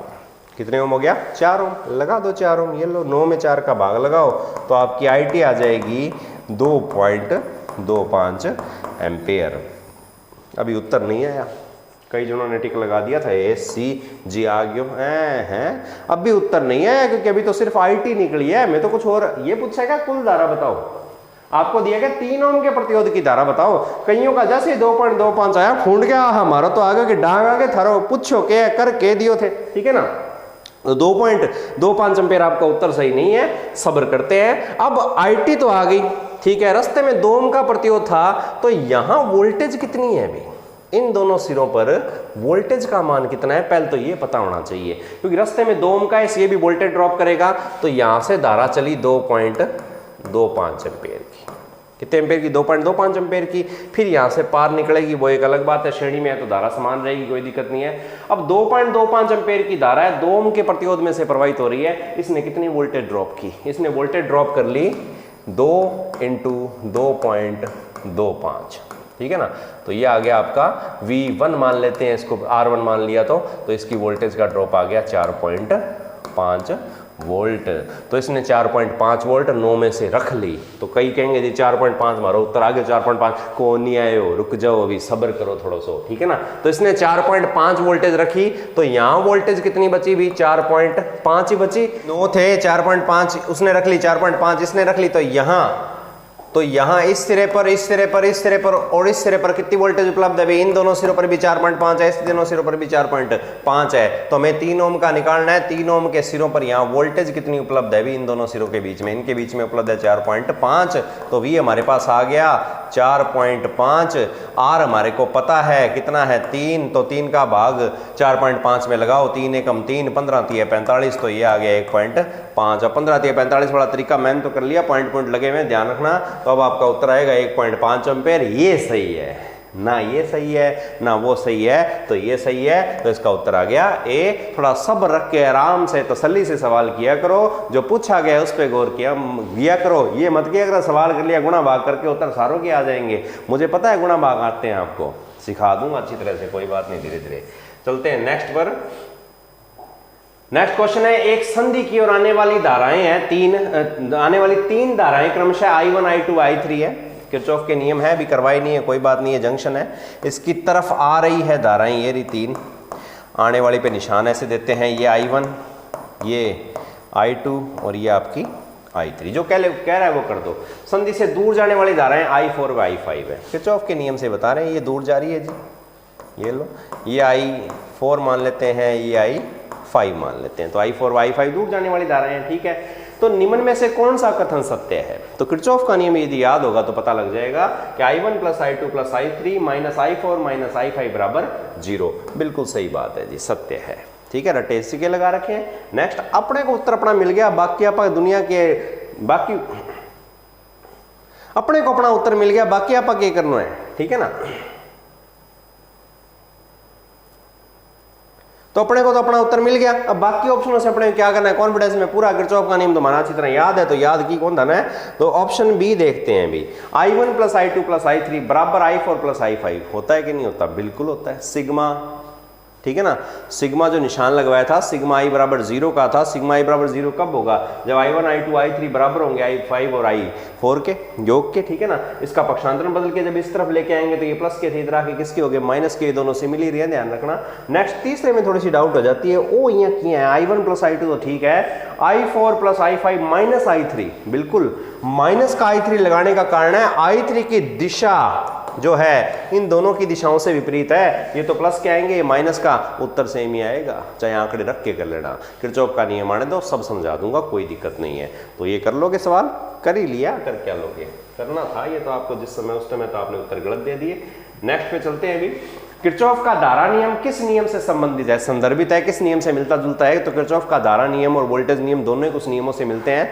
धारा नियम मिलता है आवेश संरक्षण के नियम से। आवेश संरक्षण का सिद्धांत है, जब किरचॉफ के नियम कराऊंगा तब बताऊंगा, अभी कुछ नहीं, सिर्फ टेस्ट चल रहा है। आवेश संरक्षण के नियम से ये संबंधित है, और जो वोल्टेज नियम है वो आपका ऊर्जा संरक्षण से संबंधित है। तो नियमों को आपस में तुलना करके देखो, नियम कुछ बड़े हैं, उनसे जोड़ जोड़ के आगे और नियमों का निर्माण किया गया, फिर उनमें समानताएं देखी गई, तो लगभग मिले हैं ये इन्हीं चीजों से। तो धारा नियम आवेश संरक्षण से और वोल्टेज नियम ऊर्जा संरक्षण से संदर्भित है। हमारा उत्तर था प्रश्न के हिसाब से, धारा पूछा था तो आवेश संरक्षण, समझ गए ना। अब चलते हैं नेक्स्ट प्रश्न की ओर भी। 28वां प्रश्न आपका क्या कहता है, एक तार का प्रतिरोध ताप गुणांक। हाँ, ये प्रश्न वो प्रश्न था जिसमें कईयों को ये 6 दिखाई नहीं दे रहा था अभी टेस्ट में, ठीक है। मेरी गलती मानता हूं मैं, कुछ ऐप के अंदर वो जहाँ टाइमर चल रहा था आपका इस जगह पे, शायद आपको पॉइंट 6 नहीं नजर आया, लेकिन कईयों ने माथा बच्ची करके स्क्रीन को आगे पीछे करके उसको थोड़ा सा गौर कर लिया था। थोड़ा दिमाग भी लगाना पड़ता है, कोई बात नहीं, अगली बार से मैं ऐसी गलतियां नहीं करूंगा अभी। तो 0.0006 जो डिग्री सेंटीग्रेड है उसका ताप गुणांक है एक तार का 0 डिग्री सेंटीग्रेड प्रतिरोध 12 ओम हो, तो 100 डिग्री तापमान पर पदार्थ का प्रतिरोध क्या होगा?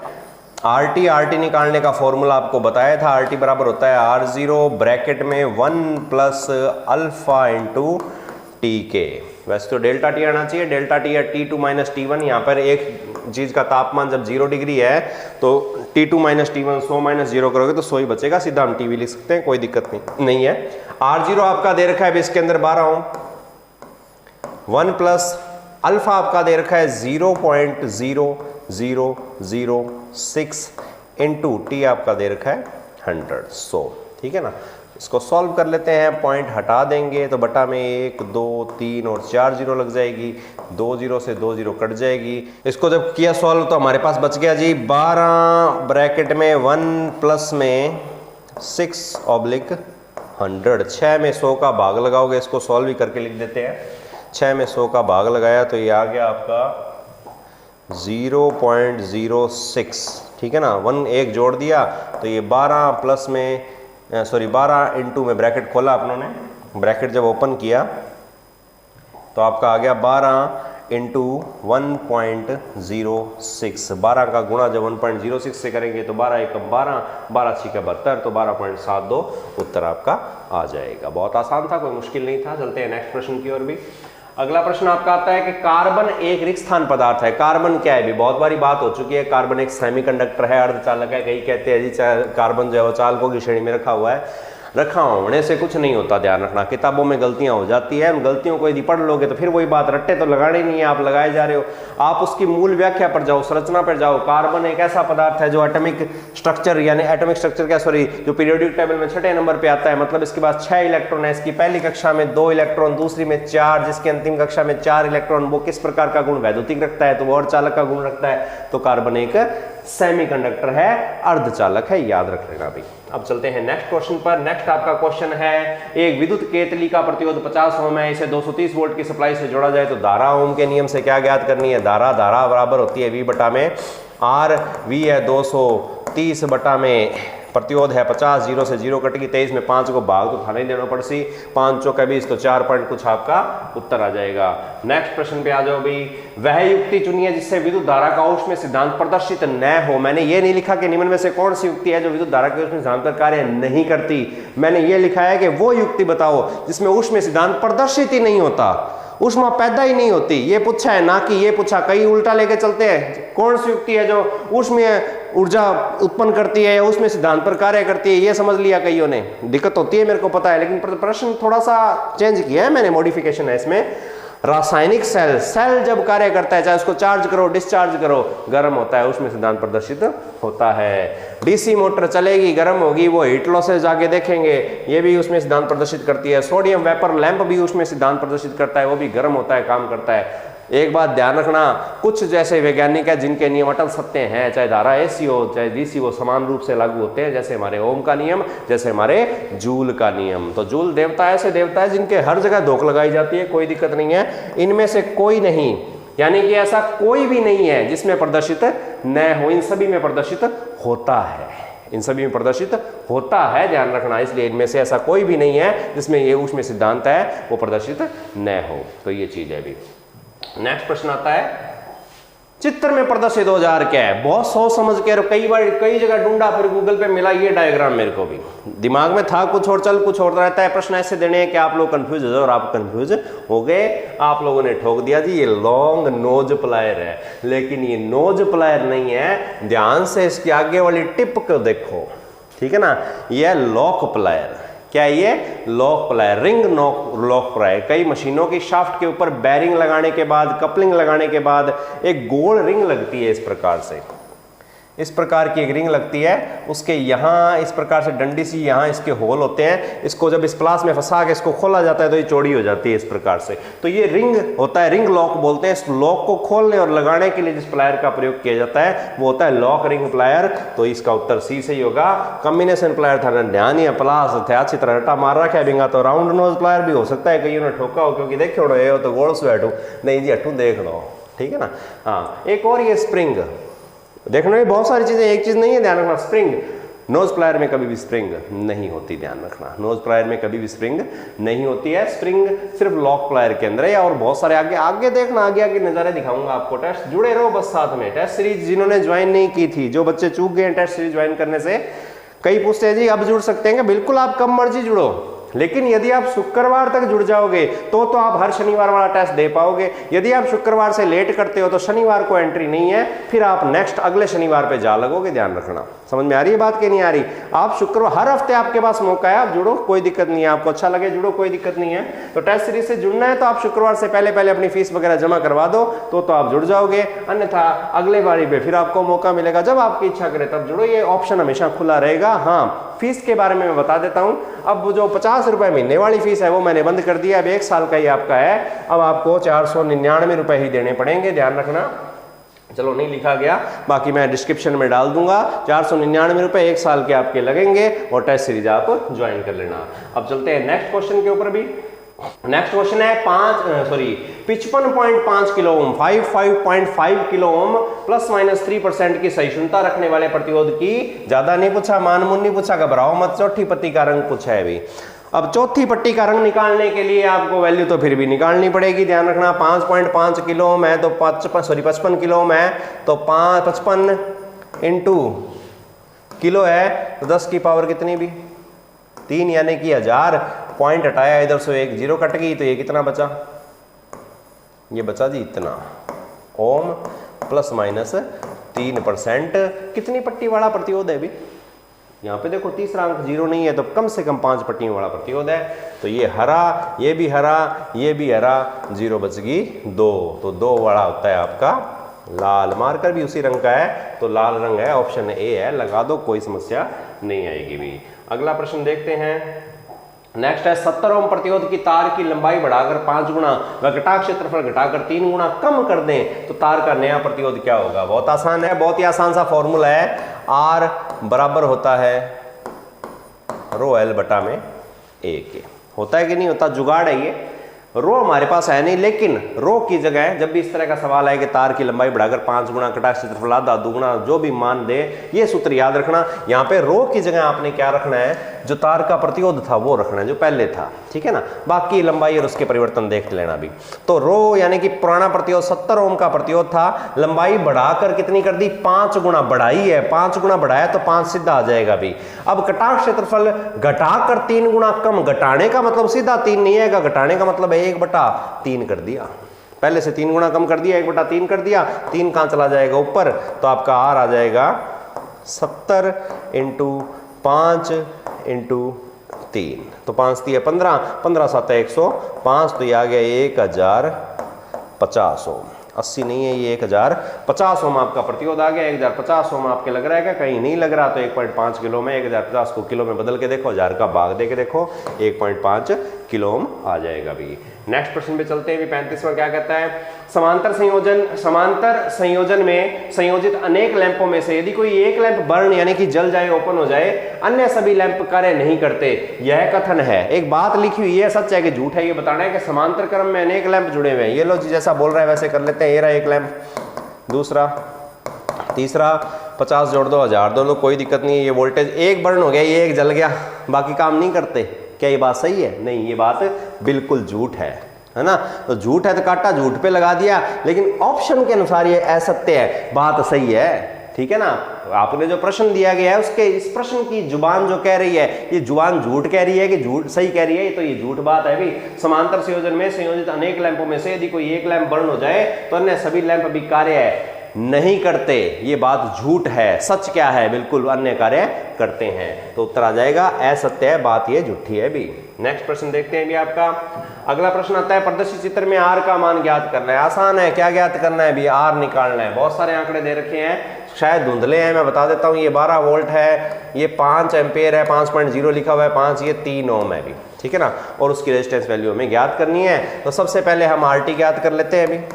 आर टी बराबर क्या होगा अभी, आर टी बराबर ओम के नियम से आर वी टी बटा में आई टी, ठीक है। वी टी आपको दे रखा है, ये रहा 12 बटा में आई टी, ये देखो A2 लिखा हुआ है, एम्पेयर मीटर लगा हुआ है, ठीक है ना। इसकी आई टी हमें मिली है, तो ये 5 है। जो यहाँ लग गया, जो श्रेणी में असम में इसकी धारा बाकियों की धारा के बराबर ही है, ये श्रेणी में जो है धारा समान रहेगी। तो 12 में 5 का भाग लगाया तो आपका आ गया 2.4 ओम, ये आ गया आपका आर टी। तो हमारे पास आर टी उपलब्ध हो गया। थोड़ा सा लंबा सवाल है ये। आर टी बराबर है 2.4 ओम।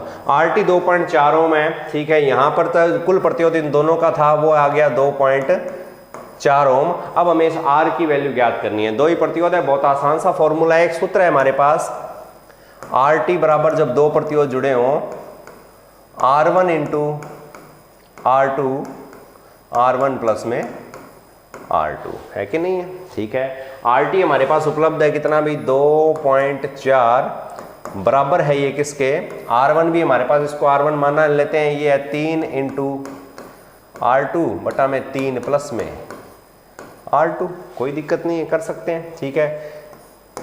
वज्र गुणा कर दो भी, 3R2 का गुणा करेंगे तो ये हो गया 3R2 बराबर 2.4, ब्रैकेट में आ जाएगा 3 प्लस में R2।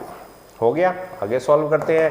2.4 का गुणा जब 3 से किया तो 4 3 12 का दुआ आंसर आ गई 1, 3 दूनी 6 और 1 7, तो ये आ गया आपका 7.2 प्लस में 2.4 R2। ब्रैकेट में ना R2 का गुणा 3 से भी किया, R2 का गुणा 2.4 का गुणा 3 से भी किया, 2.4 का गुणा R2 से भी किया, तो 2.4 का गुणा जब 3 से किया तो 7.2 आ गया, और 2.4 का गुणा जब R2 से किया तो 2.4 R2 आ गया। इस तरफ क्या बचा है 3R2, कोई दिक्कत नहीं है। 2.4 R2 है, इधर ही पड़ा है, इसको उठा के इस तरफ ले आते हैं। इधर पहले कौन पड़ा था 3R2, ये प्लस का था, इधर आएगा माइनस का। 2.4 R2 बराबर में बच गया आपका 7.2। 2.4 में से 3 R2 में से 2.4 R2 घटाना है तो हमारे पास बच जाएगा 0.6 R2, और इधर बचा हुआ है 7.2। किसका मान ज्ञात करना है जी? R2 का, तो R2 यहीं पड़ा रहने दो। 0.6 गुणा में उधर जाके 7.2 के किस में आ जाएगा? भाग में। ये 0.6 था, पॉइंट से पॉइंट कट जाएगा। 72 में 6 का भाग लगाओ, 12 6 है 72, तो आपका उत्तर आ जाएगा 12 ओम। ऐसे भी कर सकते हो। और इसका एक और तरीका भी है, वो जो नॉर्मल सा तरीका था 1/RT बराबर होता है 1 में R1 प्लस में 1 में R2, ये भी आप यूज कर सकते हो। यहाँ किसका मान ज्ञात करना है? R2 का। RT आपके पास है ही, ठीक है ना, चाहिए फॉर्मूला अपना लो, कोई दिक्कत नहीं है। इस प्रकार से इसका उत्तर आ जाएगा भी। अब चलते हैं नेक्स्ट प्रश्न की ओर भी। नेक्स्ट प्रश्न 37वां क्या कह रहा है, ध्यान से देखो भी। प्रदर्शित चित्र में यदि लैंप बी ओपन सर्किट हो जाए तो लैंप डी पर क्या प्रभाव पड़ेगा? लैंप बी ओपन सर्किट है तो डी पर क्या प्रभाव पड़ेगा? तो ये रहा लैंप बी, ये रहा लैंप बी है, और डी पर प्रभाव पूछा है भी। ये जल गया, ये ओपन हो गया, तो पहले तो देखो 2 समांतर में थे और 2 ही उनके श्रेणी में थे। अब जैसे ये ओपन सर्किट हुआ तो अब 3 श्रेणी में रह गए। 3 किस में रह गए? श्रेणी में। अब जो बातें लिखी है, जो ऑप्शन है, वो इस मैच हो रहा है कि नहीं हो रहा है, इतनी बात जब समझ जाओगे तब आगे प्रश्न को कर पाएंगे भी। प्रकाशित नहीं होगा। इसके ओपन हो जाने से क्या धारा नहीं जारी? क्या आगे जारी है ना? ये देखो, ये चल पड़ी धारा भी। धारा जारी है मतलब प्रकाशित तो होगा, तो नहीं होगा, गलत बात। वह पहले की तरह कार्य करता रहेगा। पहले की तरह कार्य कैसे कर लेगा अभी? पहले ये 2 लैंप जुड़े हुए थे, ये 1-1 ओम के मान लेते हैं थे, तो इनका तुल्य प्रतिरोध 0.5 ओम आ रहा था, ठीक है ना। कुल प्रतिरोध ये भी 1, ये भी 1 मान ले, तो 1 और 1 ये 2 हो जाएंगे, 2.5, यानी कि पहले प्रतिरोध था 2.5 ओम। मान लेते हैं, आंकड़े नहीं है, मान लो 2.5 ओम। अब ये ओपन ही हो गया तो ये 1 ओम रह गया, ये 1 ओम रह गया ना। 1 2 और 3, अब प्रतिरोध हो गया कितने ओम? 3 ओम। 3 ओम रह गया तो धारा का मान पहले से कम जाएगा, तो वह पहले की तरह कार्य नहीं कर पाएगा, पहले से धीमा प्रकाशित होगा। बिल्कुल सही बात है भी। 2.5 ओम प्रतिरोध पहले था, अब प्रतिरोध का मान बढ़ गया, प्रतिरोध बढ़ गया, धारा घट गई। धारा घट गई तो हीट ऊष्मा भी घट गई, और लैंप जो है ऊष्मीय सिद्धांत पे काम करते हैं, तो प्रकाश भी क्या देगा? कम देगा, धीमा होगा। पहले से तीव्र प्रकाशित हो नहीं सकता क्योंकि धारा घटी है। यदि धारा बढ़ती, हाँ, तो हम कह सकते थे पहले से तेज जल रहा है, तो उत्तर सी इसका मिल जाएगा। नेक्स्ट क्वेश्चन आपका है, एक डायग्राम दे रखा है फ्यूज का, लगभग सरल ही सवाल है, बहुत आसान दे दिया, थोड़ी सी गलती होगी मेरे से, अगली बार से नहीं होगी। चित्र में प्रदर्शित फ्यूज कौन सा है? तो बहुत आसान है, कौन सा है भी? HRC है। ग्लास ट्यूब फ्यूज, कांच की नली वाला, इस प्रकार से होता है। यहाँ कैप सी लगी होगी, बीच में तार होता है। ब्लेड टाइप फ्यूज आपके इलेक्ट्रॉनिक्स में लगते हैं इस प्रकार से, ये आपके मोटरसाइकिल वगैरह के अंदर रंग बिरंगे से लगे होंगे, अंदर इसके US type C fuse wire लगी होती है। ये ब्लेड टाइप फ्यूज हो गया। सेमीकंडक्टर फ्यूज के अंदर इस जगह एक सिंबल लगा होगा सेमीकंडक्टर का, और अंदर एक अर्धचालक डायोड लगा होता है। ये इलेक्ट्रॉनिक मशीनों में काम में आते हैं भी। लगभग आपका जो डीसी मोटर ड्राइव जिसे हम कहते हैं, थायरिस्टर कंट्रोल पैनल कहते हैं, उसके अंदर ये लगे होते हैं। बाकी बहुत सारी इलेक्ट्रॉनिक्स जगह पर सेमीकंडक्टर फ्यूज भी प्रयुक्त होते हैं। तो ये जो उत्तर है इसका आपका सी सही हो जाएगा। नेक्स्ट जो प्रश्न आता है आपका वो है, प्रदर्शित सर्किट में डायग्राम में प्रयुक्त वोल्टमीटर के पाठ्यांक क्या होंगे? तो ये जो वोल्टमीटर लगाया गया है, इसकी रीडिंग हमें बतानी है कि जी ये वोल्टमीटर कितनी रीडिंग दे रहा है। कुछ आंकड़े आपके पास उपलब्ध हैं, कुछ आपको ज्ञात करने हैं, वोल्टमीटर की रीडिंग निकालनी है। वोल्टमीटर की रीडिंग निकालने के लिए देखते हैं सबसे पहले तो कुल वोल्टेज कितनी है अभी। यहाँ इसकी वोल्टेज पता है क्या? नहीं पता। कुल वोल्टेज निकालेंगे। ये कुल वोल्टेज VT बराबर होती है IT इंटू RT, यही तो है। ठीक है। आई यहाँ पर दे ही रखी है, इसकी एम्पेयर मीटर की कुल धारा श्रेणी में है तो ये धारा 4.5 सभी में सेम जा रही है, तो 4.5 इनटू कुल प्रतिरोध निकालना है। सारे श्रेणी में जुड़े हुए हैं, श्रेणी में कुल प्रतिरोध सभी के योग के बराबर 20 और 8 28 और 10 38 ओम, तो 4.5 का गुणा कर दो किससे 38 से। आपको सॉल्व करने पे उत्तर आ जाएगा 171 वोल्ट, यानी कि यहाँ जो वोल्टेज है वो 171 171 वोल्ट है भी। अब 171 वोल्ट में से इसने कितनी खा ली, 10 ओम वाले ने कितनी खा ली, ये भी हमें ज्ञात करना पड़ेगा। 171 यहाँ है, इसने कितनी खाई, जितनी इसने खा ली उसके बाद जो बचा वो इन दोनों के सिरों पर है भी, ठीक है ना। तो इसने कितनी खाई, 10 ओम का प्रतिरोध है, कितने एम्पेयर की धारा जा रही है 4.5 एम्पेयर की, तो 10 इंटू 4.5 यानी कि R इंटू आई कर दिया, I इंटू R कर दो, इसने 45 वोल्टेज ड्रॉप कर ली।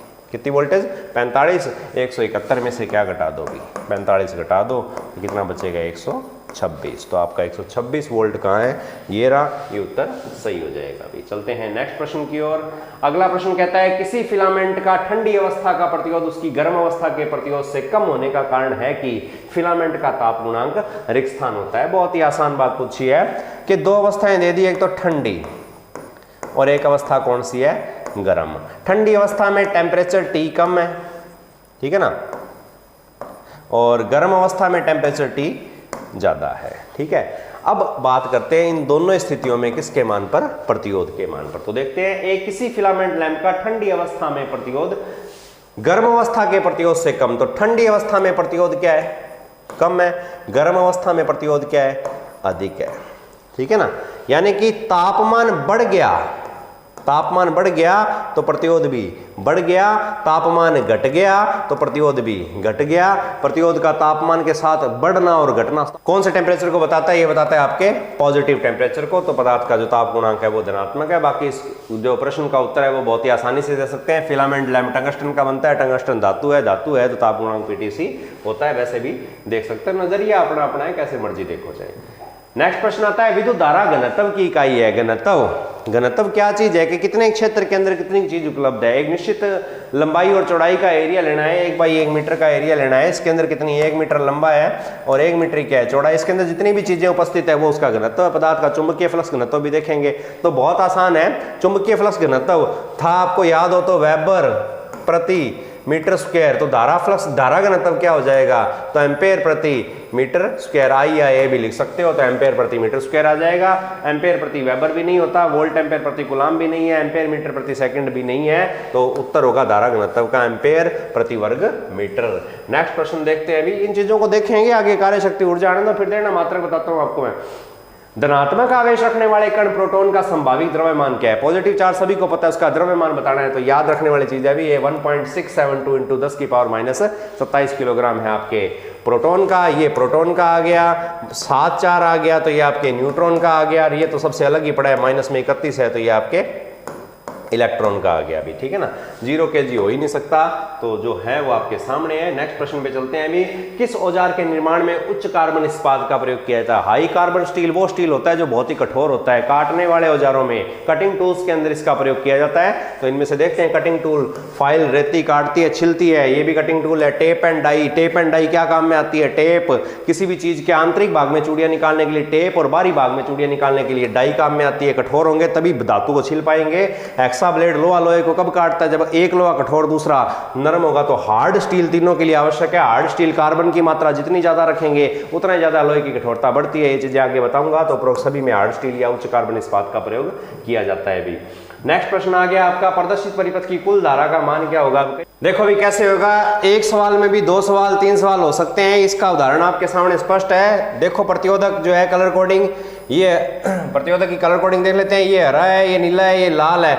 ये जो भी है चांदनी चुनने इसकी हमें जरूरत नहीं है, क्योंकि आपसे प्रतिशत टॉलरेंस के बारे में कुछ भी पूछा नहीं गया। तो हरे का 5, नीले का 6, उसके बाद में लाल की 2 0, यानी कि एक प्रतिरोधक कितने ओम का 5600। ये भी सेम कोडिंग है, 5600 5800 नहीं श्रेणी में होते तो 5800, समांतर में होते तो 5600/2 समान मान के 2 है। तो ये कितने का हो गया, 28 × 56 यानी कि 2800 ओम। टोटल रेजिस्टेंस RT की बात की जाए तो इस सर्किट का टोटल रेजिस्टेंस कितने ओम आ गया, 2800 ओम का रेजिस्टेंस 7 वोल्ट की सप्लाई से जुड़कर कितनी धारा लेगा तो 7 यानी कि V/R यानी कि 2800, 7 एकम 7 और 7 चौके 28, तो ये आ गया 400 यानी कि 1/4 400, 1 में 400 का भाग दे देते हैं, पॉइंट लग जाएगा, 0 आ गई, नहीं जा रहा, फिर 0, फिर 0 लगेगी, नहीं जा रहा, फिर 0, फिर 0। अब गया भी कितने पे, 2 पे, 4 दूनी 8, कितना बच गया, 200। 200 में 400 का भाग नहीं जा रहा, 0 लगाएंगे, 2000, 2000 में 5 पे गया, आपका उत्तर आया 0.0025 एम्पेयर। ये है एम्पेयर में, आपका उत्तर है मिली एम्पेयर में। 2.5 मिली एम्पेयर कैसे आया, तो इसको मिली एम्पेयर में कन्वर्ट कर लो, गुणा कर लो किससे भी, 1000 से। जैसे 1000 से गुणा करोगे 2.5 मिली एम्पेयर आ जाएगा। अब चलते हैं नेक्स्ट सवाल की ओर। नेक्स्ट सवाल है, ओवरहेड लाइनों में प्राय किस प्रकार के तार प्रयुक्त होते हैं। सिर के ऊपर से जाने वाली तारें जो हैं वो लगभग सारी की सारी स्टैंडर्ड प्रकार की होती है, आर्मर्ड नहीं है, वेदर प्रूफ केबल नहीं होती है, अंडरग्राउंड में काम में आती है, लचीले पीवीसी केबल हमारे घरों में काम में आता है, तो ये भी गलत है, ये भी गलत है, ये भी गलत है। स्टैंडर्ड वायर जो आपके देखे होंगे 5-6 तारों को ऐड कर जो बनाए जाते हैं वो प्रयुक्त किए जाते हैं। नेक्स्ट सवाल है, एक श्रेणी परिपथ में शॉर्ट सर्किट दोष उत्पन्न होने की स्थिति में कौन सा कथन सत्य होगा। श्रेणी में शॉर्ट आपको पढ़ाया था, श्रेणी में 2, 3 या 4 जो भी रेजिस्टेंस लगे हों, यदि उनमें से कोई एक रेजिस्टेंस शॉर्ट हो जाए तो देखते हैं क्या कथन सत्य है। परिपथ का तुल्य प्रतिरोध बढ़ेगा। ये 1 ओम का है, ये 1 ओम का था, ये 1 ओम का है। अगर सही चले सब कुछ तो 3 ओम है, शॉर्ट हो गया, इसका 0 हो गया, प्रतिरोध रह गया 2 ओम, पहले से घट गया, बढ़ेगा नहीं, पहला गलत। परिपथ की तुल्य धारा बढ़ेगी, प्रतिरोध पहले 3 ओम था, अब घट के 2 ओम हो गया, धारा अब बढ़ेगी, बिल्कुल सही बात है, परिपथ की धारा बढ़ेगी क्योंकि प्रतिरोध घट गया। घटकों का वोल्टा पतन घटेगा, देखते हैं। वोल्टा पतन V बराबर होता है I इंटू R। जब I बड़ी है, R तो नियत है, I बड़ा तो V भी बढ़ेगा ना कि घटेगा, तो ये भी गलत और उपरोक्त सभी भी गलत हो जाएगा। तो इसका उत्तर आएगा परिपथ की तुल्य धारा बढ़ेगी। नेक्स्ट क्वेश्चन देखते हैं भी, वैद्युतिक शक्ति मापी जा सकती है। ये को का की यहां से हटाना पड़ेगा। वैद्युतिक शक्ति मापी जा सकती है, मैंने ये नहीं पूछा वैद्युतिक शक्ति का मात्रक क्या है, आपसे पूछा है कि किस में वैद्युतिक शक्ति को मेजरमेंट किया जा सकता है। मात्रक पूछते तो आप वाट पे टिक लगाते, जो कि कईयों ने लगाया, रट्टे वालों ने, मैंने कहा पहले वो ऐसे ही करते हैं। तो जूल प्रति सेकंड में भी वैद्युतिक शक्ति मापी जाती है, वाट में तो आपको पता ही है, volt ampere, KVA, kilo volt ampere में मापी जाती है, तो उपरोक्त समय में भी वैद्युतिक शक्ति को मापा जा सकता है, कोई समस्या नहीं है भी। नेक्स्ट क्वेश्चन देखते हैं, कुचालकों की डाइलेक्ट्रिक स्ट्रेंथ घटती है यदि कुचालक जो आपके इंसुलेटर हैं, बैड कंडक्टर हैं, उनकी डाइलेक्ट्रिक स्ट्रेंथ कब घटेगी, तापमान बढ़े, बिल्कुल सही बात है। तापमान बढ़ने से, तापमान इंक्रीज होने से इनके रेजिस्टेंस में कमी आती है, क्योंकि ये नेगेटिव टेम्परेचर TCR जो इनकी वैल्यू होती है वो नेगेटिव होती है। तापमान बढ़ गया, प्रतिरोध घट गया, प्रतिरोध घटने का मतलब डाइलेक्ट्रिक स्ट्रेंथ के मान में कमी। थिकनेस घटे, थिकनेस मतलब मोटाई, दो अलग अलग मोटाई के यदि हम पदार्थ लेते हैं एक ही पदार्थ है लेकिन अलग अलग मोटाई के हैं और इनके बीच में हम डाइलेक्ट्रिक स्ट्रेंथ मेजरमेंट कर रहे हैं, तो जाहिर सी बात है मोटे पदार्थ की ज्यादा होगी, पतले की कम होगी, तो थिकनेस पे भी डिपेंडेबल है, थिकनेस घटने से घट जाएगी। मॉइस्चर यानी कि नमी, एक सूखी लकड़ी एक गीली लकड़ी, दोनों में से ज्यादा जो है वो बढ़िया कुचालक कौन सा है, सूखी लकड़ी, गीली होगी, तो जाहिर सी बात है अचालक तब घट गया है, डाइलेक्ट्रिक स्ट्रेंथ कम होगी है उसकी, तो मॉइस्चर से भी होगा। इसका मतलब उपरोक्त सभी का मान यदि परिवर्तित हो तो डाइलेक्ट्रिक स्ट्रेंथ के मान में कमी आती है, डाइलेक्ट्रिक स्ट्रेंथ घटती है, उपरोक्त सभी आ जाएगा भी। नेक्स्ट क्वेश्चन है, 30 किलो ओम का प्रतिरोधक है, किस वोल्टेज से सीमित होकर 400 मिली एम्पीयर की धारा लेगा। बहुत आसान है, V ज्ञात करना है, V बराबर ओम के नियम से I इंटू R कर लो भी। I दे रखा है आपका 400 इंटू 10 की पावर -3 400 मिली एम्पीयर यही होगा, गुणा में प्रतिरोध दे रखा है 30 किलो यानी कि 30 इंटू 10 की पावर 3, 10 की पावर 3 से 10 की पावर -3 कट जाएगी, 400 का गुणा 30 से कर दो तो 4 3 है 12,000 ओम, आप सॉरी 12,000 वोल्ट आपका उत्तर आ जाएगा। 12,000 वोल्ट को किलो वोल्ट में बदलोगे तो आपका 12 किलो वोल्ट सही हो जाएगा भी। नेक्स्ट और अंतिम सवाल है, निम्न में से किसे समांतर क्रम में संयोजित नहीं किया जाता। कौन सा ऐसा है जो समांतर में नहीं जुड़ता, एम्पेयर मीटर भी नहीं जुड़ता समांतर में, ओवरलोड कॉइल भी नहीं जुड़ती समांतर में, फ्यूज भी नहीं जुड़ता समांतर में, अर्थात उपरोक्त सभी को समांतर में संयोजित नहीं किया जाता, तो आपका उत्तर हो जाएगा उपरोक्त सभी। तो यहां आपका जो टेस्ट है वो कंप्लीट होता है, अभी टेस्ट कंप्लीट हो गया है। अगर फिर भी किसी को कोई डाउट रह गया हो अभी तो वो मुझे कमेंट करके बता सकता है, मैं आपके डाउट क्लियर करने का प्रयास करूंगा। तो ये था आपका शनिवार का टेस्ट। आगे भी यदि कोई बच्चा हमारी टेस्ट सीरीज से जुड़ना चाहता है तो लिंक सभी के लिए ओपन है, ध्यान रखना। फीस के स्ट्रक्चर में थोड़ा सा बदलाव किया है, फीस जो है आपकी अब 499 ही आपकी फीस रहेगी भी, आपको 499 रुपए ही देने पड़ेंगे। वो 50 रुपए वाला जो सिस्टम है वो मैंने बंद कर दिया, 499 रुपए दे दो और 1 वर्ष के लिए आपको टेस्ट सीरीज ज्वाइन करेंगे। हर शनिवार शाम 7 बजे आपके टेस्ट का समय निर्धारित है। हो सकता है भविष्य में शनिवार की बजाय किसी और दिन हम ये टेस्ट ले लें, लेकिन टेस्ट हफ्ते में एक जरूर होगा। हर महीने एक इनामी टेस्ट की बात की गई है, वो इनामी टेस्ट आपके इस महीने का अगले महीने सितंबर में लिया जाएगा, क्योंकि महीना 30 दिनों का है, वो हम कहीं से भी काउंट कर सकते हैं, उसमें कोई बड़ी बात नहीं है। अब यदि कईयों के मन में सवाल थे कि जी टेस्ट सीरीज अब ज्वाइन कर सकते हैं, नहीं, बिल्कुल कर सकते हो आप लोग। शुक्रवार से पहले पहले यदि आप अपनी फीस जमा करवा देते तो हर शनिवार वाले टेस्ट में आप बैठ सकते हो। आप हर हफ्ते टेस्ट सीरीज ज्वाइन कर सकते हो, शनिवार को छोड़ के, और किसी भी दिन आप ज्वाइन करो, कोई दिक्कत नहीं है। बस शनिवार के दिन मैं किसी को भी एंट्री नहीं दूंगा, ध्यान रखना। शनिवार को भी यदि एंट्री चाहिए आपको तो दोपहर 12 बजे से पहले पहले मेरे को बता देना, उसके बाद में मैं किसी को भी अलाउ नहीं करूंगा अभी। तो यदि आपको लगे कि हाँ टेस्ट से हमारी कुछ थ्योरी में इंप्रूवमेंट हो रही है तो बिल्कुल ज्वाइन कीजिए, अन्यथा कोई दिक्कत नहीं है। बस पढ़ते रहिए, लगातार मेहनत करते रहिए। वैकेंसी का कोई पता नहीं है कब आएगी, जहां तक उम्मीद है आईडिया लगा सकते हैं जनवरी फरवरी मार्च तक आने की संभावनाएं बन रही है। उससे पहले तो क्या चांस है, आ जाए तो बहुत बढ़िया बात है अभी। तो ये थी आज की वीडियो। आज की वीडियो में बस इतना ही पढ़ाऊंगा। नेक्स्ट वीडियो में एक नए टॉपिक के साथ मैं आपके सामने फिर उपस्थित होऊंगा। तब तक के लिए नमस्कार, जय हिंद, जय भारत।